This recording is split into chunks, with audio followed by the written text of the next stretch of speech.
राधे राधे। जय श्री सीताराम।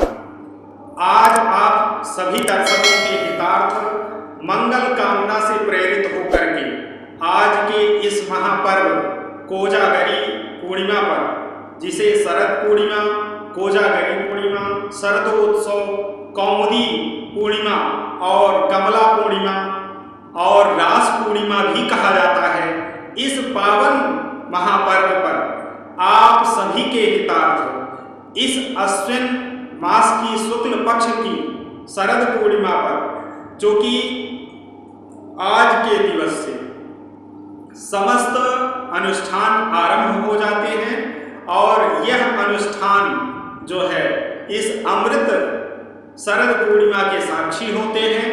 तो आज आप सभी यजमानों के हितार्थ, आज आप सभी दर्शकों के हितार्थ लेकर के उपस्थित हुए हैं एक परम पावन विधि, जिससे आप माता महालक्ष्मी और भगवान श्री कृष्ण, राधा रानी और भगवान विष्णु और देवाधिदेव महादेव को प्रसन्न कर सकते हैं।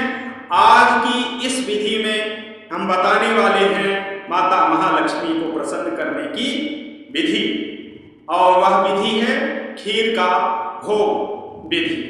तो इस विधि के द्वारा आप माता महालक्ष्मी को प्रसन्न कर सकते हैं। कहा जाता है कि इस शरद पूर्णिमा को माता महालक्ष्मी अपने भक्तों को धन धान्य से परिपूर्ण करने के लिए जो है वह गोलोक से अर्थात विष्णु धाम से पृथ्वी पर आती है, और जो भी भक्त माता को खीर का भोग लगाता है वह उससे प्रसन्न हो जाती हैं और उसको समृद्धशाली, आनंदित, चिर दीर्घायु प्रदान करती हैं, और साथ ही भगवान विष्णु की कृपा भी उसको प्राप्त होती है, भगवान श्री राधा माधव की कृपा उसको प्राप्त होती है। तो आज बने रहिए हमारे साथ, इस वीडियो में हम बताने वाले हैं वह विधि जिस विधि से आप खीर का भोग पकाएंगे। तो सर्वप्रथम आप सभी को स्नान से पवित्र हो जाना है, और वह स्नान मंत्र जो है वह है आपांधिपतिस्त्वं च तीर्थेषु वसत्यस्तौ वरुणाय नमस्तुभ्यं स्नान अनुज्ञां प्रयच्छ मे। और जल में आवाहन करना है उस जल में जिससे आप स्नान करें। वह मंत्र है गंगे च यमुने चैव गोदावरी सरस्वती नर्मदे सिंधु कावेरी जले अस्मिन् सन्निधं कुरु। इस जो है मंत्र से आप जो है उस स्नान जल को पवित्र करेंगे और आज के सायंकाल स्नान करेंगे, और स्नान करने के बाद जो है मंदिर में जाकर के, जो घर का मंदिर है या शिवालय है, कहीं पर भी आप चंदन धारण करेंगे। वह चंदन का मंत्र है चंदनस्य महत्पुण्यं पवित्रं पापनाशनम् आपदं हरते नित्यं लक्ष्मी तिष्ठति सर्वदा। फिर उसके बाद आचमन करेंगे ओम केशवाय नमः, ओम नारायणाय नमः, ओम माधवाय नमः। फिर उसके बाद जो है वह आचमन करेंगे ओम गोविंदाय नमः और हाथ को धुल लेंगे। फिर उसके बाद यज्ञोपवीत धारण करेंगे। यज्ञोपवीत मंत्र है ओम यज्ञोपवीतं परमं पवित्रं प्रजापतिर्सहजं पुरस्तात् आयुष्मयक्रं प्रतिमुञ्च शुभ्रं यज्ञोपवीतं बलमस्तु तेजः। यदि आप पुरुष हैं तो, महिला हैं तो पवित्रीकरण विधि तक। तो इसके पश्चात आप भगवान सूर्य को एक अर्घ्य देंगे। एह सूर्य सहस्रांशो तेजरासो जगत्पते अनुकंपाय मां भक्त्या ग्रहणार्घ दिवाकरः। फिर उसके पश्चात भगवान श्री गणेश का ध्यान करेंगे। एकदंतं सूपकर्णं गजवक्त्रं चतुर्भुजं पाशांकुशधरं देवं ध्याये सिद्धिविनायकम्। उसके पश्चात भगवान श्री शिव जी का ध्यान करेंगे। ध्यायेन् नित्यं महेशं रजत गिरिनिभं चारुचंद्र वत्सं रत्नाकल्पोज्ज्वलांगं परशुमृगवराभि हस्तं प्रसन्नं पद्मासीनं समन्तात् स्तुतं अमरगणैर्व्याघ्रीकृतं वासनं विश्ववन्द्यं विश्ववन्द्यं निखिलभयहरं पंचवक्त्रं त्रिनेत्रं नमामि। इस मंत्र द्वारा भगवान शिव का ध्यान करेंगे। फिर उसके बाद माता पार्वती का ध्यान करेंगे। माता पार्वती का ध्यान करने के पश्चात सर्वमंगल मांगल्ये शिवे सर्वार्थ साधिके शरण्ये त्र्यंबके गौरी नारायणी नमोस्तुते। इसके बाद भगवान विष्णु का ध्यान करेंगे। श्री विष्णु ध्यान शांताकारं भुजगशयनं पद्मनाभं सुरेशं विश्वाधरं गगनसदृशं मेघवर्णं शुभांगं लक्ष्मीकान्तं कमलनयनं योगिरभिध्यानादिगम्यं वन्दे विष्णुं भवभयहरं सर्वलोकैकनाथं। फिर इसके बाद भगवान श्री रामचंद्र जी का ध्यान करेंगे। ध्यायेदाजानुबाहुं धृतशरधनुषं बद्धपद्मासनस्थं पीतं वासोवासनं नवकमलदल स्पर्धिनेत्रं प्रसन्नं वामाङ्करूढसीतामुखकमलविल्ललोचनं नीरदाभां नानालङ्कारदीप्तं दधत्मोरुजटामण्डलं रामचन्द्रं नमामि। फिर इसके बाद श्री कृष्ण का ध्यान करेंगे। करारविंदेन पादारविंदं मुखारविंदे विनिवेशयन्तं वटस्य पत्रस्य पुटे शयनं बालं मुकुन्दं मनसा स्मरामि। फिर अपने गुरुदेव का ध्यान करेंगे। गुरुर्ब्रह्मा गुरुर्विष्णु गुरुर्देवो महेश्वरः गुरु साक्षात् परं ब्रह्म।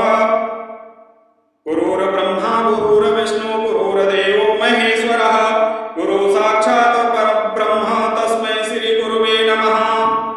फिर इसके बाद जो है वह पवित्र होंगे पवित्रीकरण मंत्र से, और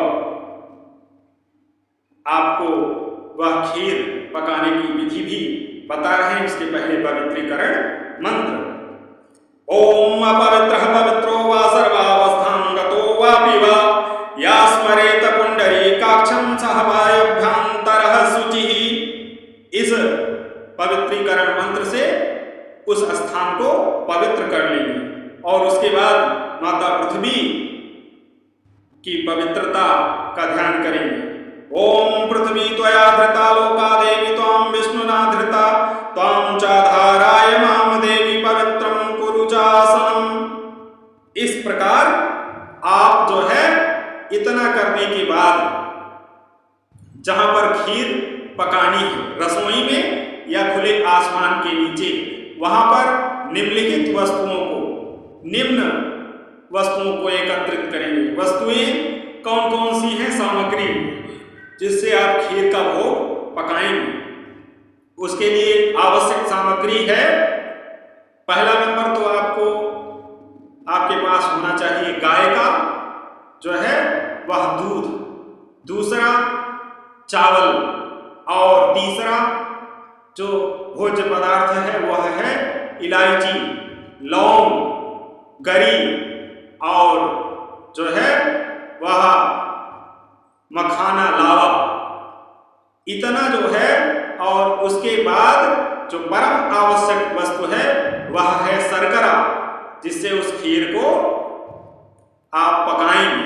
और इस खीर को जो है गंगा जल में जो है आप पकाएं, और पका करके इस भोग को जो है छलनी, जिसे आप चलनी कहते हैं, इससे ढक करके चंद्रोदय होने पर पूर्णिमा पूजन के बाद आप सभी माता लक्ष्मी का जो स्तोत्र है उसको जो है पढ़ते हुए या सुनते हुए इस खीर का जो आप भोग लगा रहे हैं, इस खीर को छलनी से जो है उसको ढक करके खुले आसमान के नीचे, जहां पर चंद्रमा की किरणें जो है वह आती हैं, पूर्ण प्रकाश चंद्रमा का उस खीर पर पड़ना चाहिए।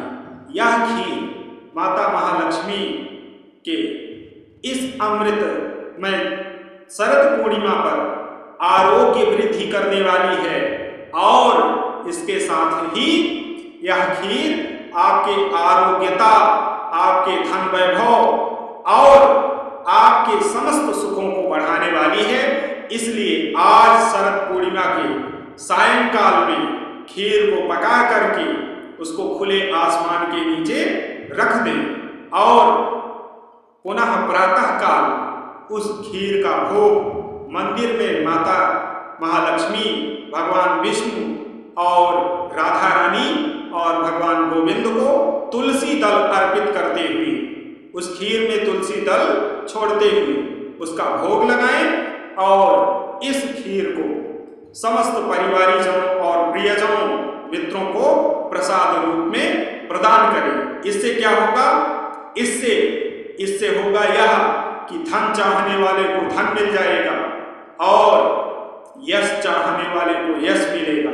जो जिस प्रकार की कामना करते हैं उनको वैसी समृद्धिशाली जीवन में सुखद अनुभूति प्राप्त होगी इस शरद पूर्णिमा पर खीर के इस प्रयोग द्वारा।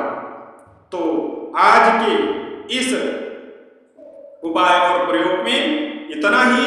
यदि आप जो है अन्य शरद पूर्णिमा से संबंधित, शरदोत्सव से संबंधित जो है जानकारी चाहते हैं तो हमारे इस चैनल को सब्सक्राइब कर लीजिए, बेल आइकन को प्रेस करके जो है ऑल नोटिफिकेशन पर सेलेक्ट कर दीजिए, जिससे कि हमारे अन्य रोचक वीडियो आप तक पहुंचते रहें और आपकी जानकारी बढ़ती रहे। और इस जो वीडियो है इसको लाइक बटन पर जाकर के लाइक कर देना और शेयर कर देना अन्य मित्रों तक, जिससे कि अन्य लोगों को भी इस खीर के भोग की जानकारी मिल सके। और अधिक जानकारी के लिए माता महालक्ष्मी के स्तोत्र संबंधी और शरद पूर्णिमा के अन्य प्रयोग जानने के लिए आप जो है हमारे अन्य वीडियो देख सकते हैं। चैनल को सब्सक्राइब कर लीजिएगा, बेल आइकन को प्रेस कर दीजिएगा, जिससे अन्य रोचक वीडियो आप तक पहुंचते रहें। आज के इस खीर भोग प्रसादी उपाय में इतना ही।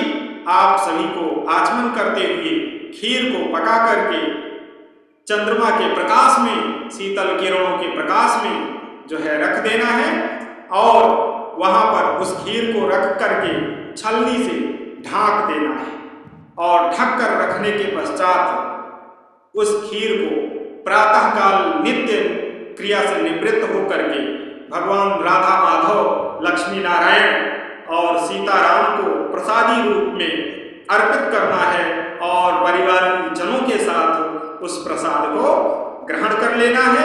इससे सुख, समृद्धि और आरोग्यता में वृद्धि होती है। यह तो शरद पूर्णिमा पर खीर का उपाय था। आज यदि आप इस उपाय को कर लेते हैं तो निसंदेह माता महालक्ष्मी आप पर कृपा करेगी और आप पर भगवान देवाधिदेव महादेव भी प्रसन्न होंगे। तो मिलते हैं अन्य वीडियो में, तब तक के लिए जय श्रीमन नारायण। हर हर महादेव, हर हर महादेव। माता महालक्ष्मी आप सभी को समृद्धिशाली करें। राधे राधे। गोविंदम। हरे कृष्ण मुरारी वासुदेव।